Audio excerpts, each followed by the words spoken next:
going on, everybody? Welcome to another brand new installment of Renegades Reviews, exclusively here as always on the Casa D18 Studios channel.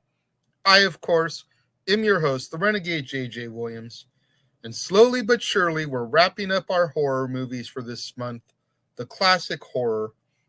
And today we're going to discuss 1960s The Little Shop of Horrors, starring Jonathan Hayes, Jackie Joseph, Mel Wells, Dick Miller, Myrtle Vale, Wally Campo, Jack Warford, and in his fourth movie appearance, Jack Nicholson.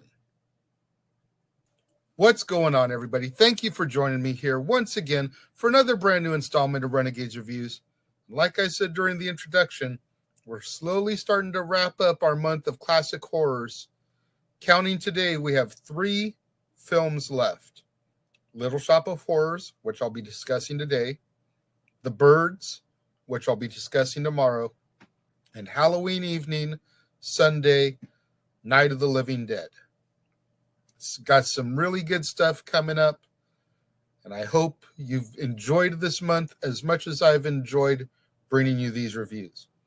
But enough about that. Let's get into The Little Shop of Horrors and what was Jack Nicholson's 4th ever film.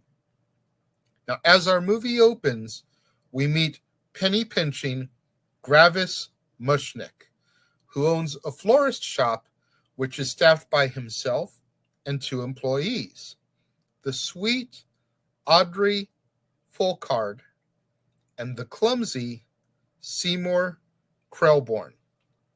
The shop, which is located on Skid Row, gets very little business. When Seymour messes up a floral arrangement for the sadistic dentist, Dr. Farb, Mushnick fires him.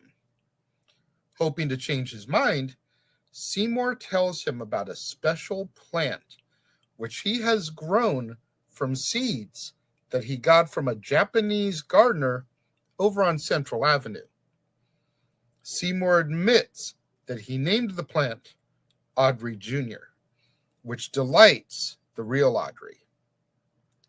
Seymour goes and fetches his sickly, odd-looking potted plant, but Mushnick is unimpressed. But when it is suggested that Audrey Jr.'s uniqueness might attract people to come and see it, Mushnick gives Seymour 1 week to revive it. Now, the usual kinds of plant food do not nourish the plant, but when Seymour accidentally pricks his finger, he discovers that the plant craves blood. After being fed on Seymour's blood, Audrey Jr. begins to grow, and the shop's revenues begin to increase when curious customers are lured in to see the plant. Mushnick tells Seymour to refer to him as Dad from then on, and even calls Seymour his son in front of a customer. The plant develops the ability to speak and demands that Seymour feed it. Now anemic, Seymour walks along the railroad track, but when he carelessly throws a rock in order to vent his frustrations, he inadvertently knocks out a man who falls on the track and is run over by a train. Seymour tries to get rid of the body by throwing it away and even burying it in a yard, but is nearly caught both times.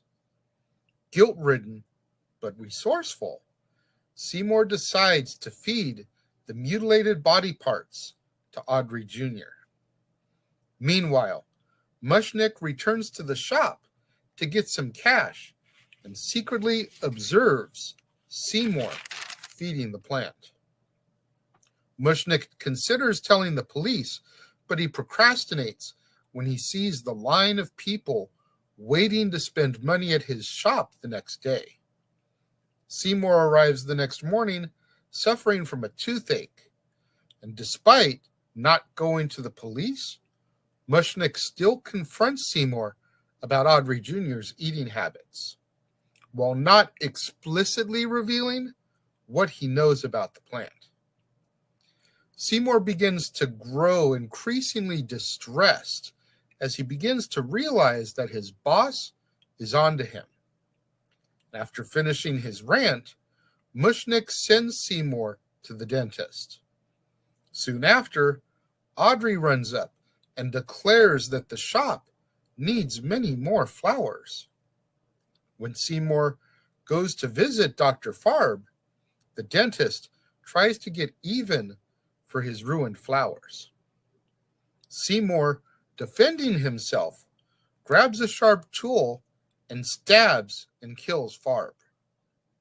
Although horrified, Seymour feeds Farb's body to Audrey Jr. Now, the unexplained disappearances of the two men end up attracting the attention of Sergeant Joe Fink and his assistant, Officer Frank Stooley, who are takeoffs of the classic Dragnet characters Joe Friday and Frank Smith.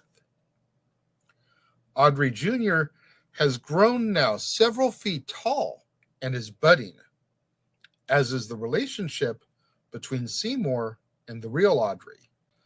A representative of the Society of Silent Flower Observers of Southern California comes to the shop and announces that Seymour will receive a trophy and that she will return when the plant's buds open to present it. While Seymour and Audrey go on a date, Mushnick stays at the shop in order to make sure that Audrey Jr. harms no one else.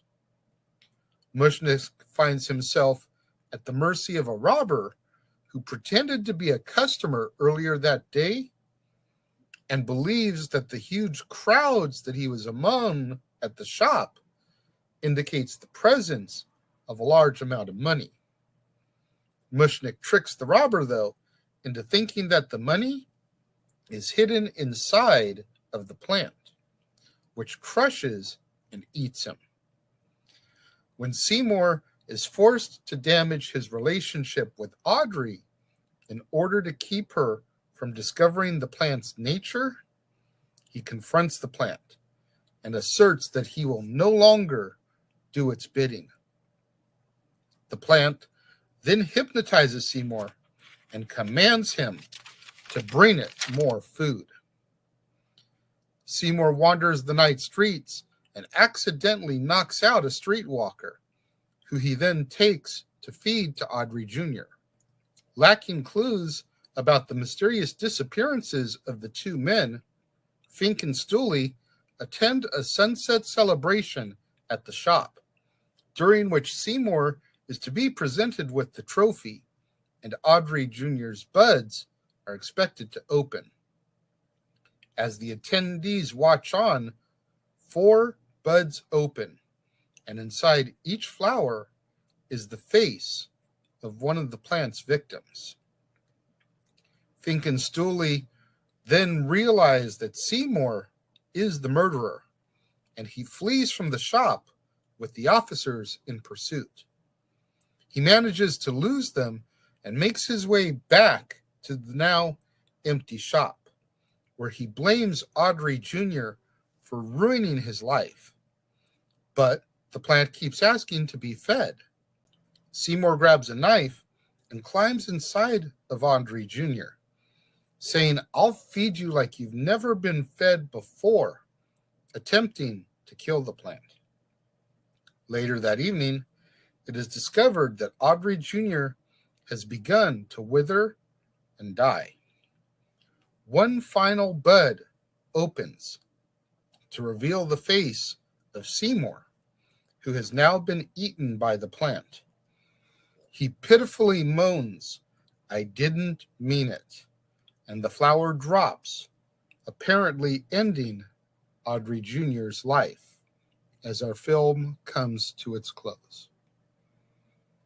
For the people that are only familiar with the musical version of Little Shop of Horrors from the mid-'80s with Rick Moranis and Steve Martin is the dentist. This is a drastic change of pace, almost in the same vein of Phantom of the Opera, where if all you're used to is the Andrew Lloyd Webber musical, then seeing the silent film with Chaney is a huge shock to you. And likewise, if you're just used to seeing the Chaney silent film, then seeing this grand musical is kind of off-putting. But that being said, I feel like you can really see the seeds of where the 80s film got the characteristics and everything. You know, the actor who plays Seymour in this, I can totally see why they gave that role to Rick Moranis in the 80s film. Watching Jonathan Hayes bumble around in this film very much reminded me of Rick Moranis. And although not familiar with any of these other actors, with the exception of Jack Nicholson, who plays a patient at the dentist office, his scene is very brief. But aside from Jack Nicholson, I'm not familiar with any of these other actors. But I can totally see Rick Moranis in Jonathan Hayes' performance. And likewise, now when I go in January and review the musical version of Little Shop, I'm sure when I rewatch that, I will see Jonathan Hayes in Rick Moranis' performance, as well as some of the others. You know, it's definitely campy, but it's another one of those like House on Haunted Hill that I do recommend people seek out and try to give it a chance and a watch. It's in the public domain, or if you want to try to find it and own it, it's on this 50 movie horror classics collection, which is the same set I talked about in House on Haunted Hill. This has Nosferatu, Dr. Jekyll and Mr. Hyde, Phantom, Hunchback, White Zombie, House on Haunted Hill. It has Little Shop, and it has Night of the Living Dead, which we'll get into in a couple days. So just 8 of the 50 films on it. It's not very expensive. I want to say it's about $20. If you find it secondhand, you can probably get it for $5 to $10. But brand new, it's about $25, which still, that's 50 cents a movie. Come on, you can't go wrong with that. But I definitely highly recommend seeking out Little Shop and at least giving it a chance if all you're familiar to is the musical version. You'll probably be a little taken aback by it, but it's definitely worth the time to invest and to watch it. When it comes to my rating for this film, I'm going to give it 3 out of 5 stars. 3 out of 5 stars, because while I don't hold it in the same vein as I do some of the other films we've discussed, it's definitely a classic. I definitely recognize it for what it is. I have no problem watching it. If somebody says, hey, let's watch Little Shop of Horrors from the 60s, I'm down. Would it be the first movie I'd suggest? Nah. But if someone suggested it, would I be like, nah, man, I don't want to watch that? Nah, I'd be down. I'd be down to watch it again. Because knowing my circle of friends, we'd totally pull like a Mystery Science Theater with it, and we'd be cracking jokes the whole time. But 3 out of 5 stars for me when it comes to the 1960 Little Shop of Horrors. What do you guys think out there that have seen it? Let me know. If you're watching the premiere, leave your thoughts and comments over here. If you're watching on demand later in the day, leave your thoughts and comments down here. Whatever you do, though, when you get out there on social media, let's try to get those hashtags trending. Hashtag Casa D18 Studios, hashtag Renegades Reviews, hashtag Renegade Returns, and of course, the ever popular hashtag Shenanigans. We interrupt this episode of Renegades Reviews for an important announcement about merchandising. Merchandising? What's that? Merchandising. Come, I'll show you. Merchandising, where the real money's made. Make sure you go over to teespring.com/stores/Jeff Meacham Network for all the t-shirts you see here from the West Coast professor, Jeff Meacham himself. You can get shirts for the Jeff Meacham Network, Talk Wrestling, as well as the red and gold Meachamania shirts. And while you're there, don't forget to get your shirts of the Casa D18 Studios Brotherhood, the Dads on Wrestling shirt, the Renegade JJ Williams, Statboy Sports Bar, and the hashtag Statboy Approved shirt. Make sure you go over to teespring.com/stores/Jeff Meacham Network and score your shirts today.